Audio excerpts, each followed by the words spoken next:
Hello, ഇന്ന് ഞാനൊരു train യാത്രയിലാണ് കേട്ടോ. ജീവിതത്തിൽ ആദ്യമായിട്ടാണ് ഞാൻ ഒറ്റയ്ക്കൊരു ട്രെയിൻ യാത്ര പോണത് കേട്ടോ. ഇതുവരെ കുടുംബത്തിൽ ആരെങ്കിലുമൊക്കെ കൂടെ ഉണ്ടാവുമെന്നല്ലാതെ ഒറ്റയ്ക്ക് ഒരിക്കലും ഞാൻ യാത്ര പോയിട്ടില്ല. നല്ല രസമാണ് കേട്ടോ. നമ്മൾ ഇടയ്ക്കൊക്കെ ഇങ്ങനെയൊക്കെ പോയി നോക്കണമെന്ന് ഇപ്പം എനിക്ക് മനസ്സിലായി. അപ്പോൾ ഇതാണ് ഞാൻ ഇന്നലെ തയ്ച്ച ഡ്രസ്സ്. അപ്പോൾ ഇതിങ്ങനെ ട്രാവൽ ചെയ്യുമ്പോൾ ഇടാൻ പറ്റിയ കംഫർട്ടബിൾ ആയിട്ടുള്ളൊരു ടോപ്പാണ്. ജീൻസിൻ്റെ കൂടെയാണ് കേട്ടോ ഇട്ടിരിക്കുന്നത്. അപ്പോൾ ഞാൻ കഴിക്കാനുള്ള സാധനങ്ങളൊക്കെ എടുക്കുകയാണ്. വീട്ടിൽ നിന്ന് കൊണ്ടുവന്നതാണ്, ട്രെയിനിനൊന്നും വാങ്ങി കഴിച്ചിട്ടില്ല. ചായ കൊണ്ടുവന്നിട്ടുണ്ടായിരുന്നു. പിന്നെ കൊണ്ടുവന്നത് ഇഡ്ഡലിയാണ് കേട്ടോ.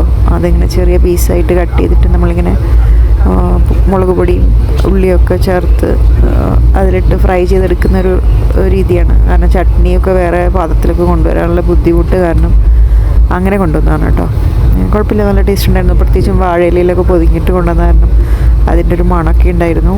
എന്തായാലും ട്രെയിൻ യാത്ര അടിപൊളിയാട്ടോ. ഞാൻ ഇത്രയും പ്രതീക്ഷിച്ചില്ല. ഞാൻ ഭയങ്കര പേടിച്ചിട്ടാണ് വന്നത്.